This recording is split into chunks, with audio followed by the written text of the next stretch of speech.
गोटेगांव में शंकराचार्य स्वरूपानंद सरस्वती महाराज ने नर्मदा में हो रहे अवैध उत्खनन पर सरकार की भूमिका पर सवाल खड़े किए।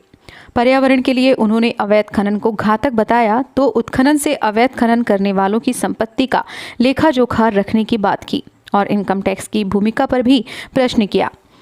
शंकराचार्य स्वामी स्वरूपानंद सरस्वती महाराज इन दिनों नर्मदा में हो रहे अवैध उत्खनन को लेकर चिंतित हैं। पत्रकारों से बात करते हुए स्वामी स्वरूपानंद सरस्वती महाराज ने अवैध उत्खनन पर प्रशासन की भूमिका पर सवाल खड़े किए हैं।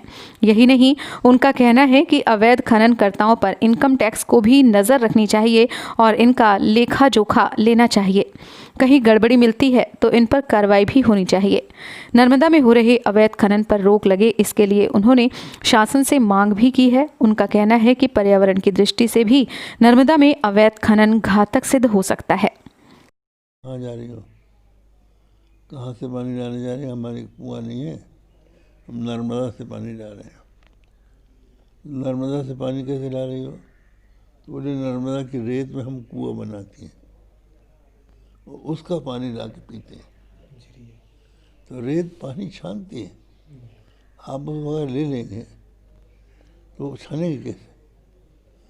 दूसरे हम लोग नहाने गए, हम तैरना जानते हैं, तैरने के लिए जैसे उतरे वैसे एक छाती में आके रेत अटक गई, फिर उसके आगे बढ़े तो फिर गहरा पानी आ गया।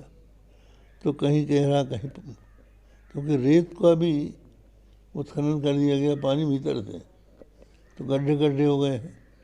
स्नान करने में आदमी धोखे में गड्ढे में अगर पैर डाल दे उसकी हड्डी ही टूट जाए, तो ये सब नुकसान हो रहे हैं। इसलिए नर्मदा का उत्खनन सख्ती से रोका जाना चाहिए। और इनकम टैक्स क्या कर रहा है? किसानों के ऊपर आप पीछे लग रहे हैं और लोगों के ऊपर पीछे लग रहे हैं,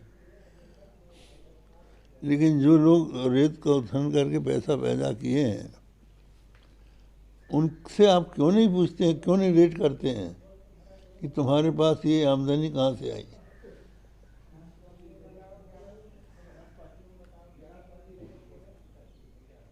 ये सवाल।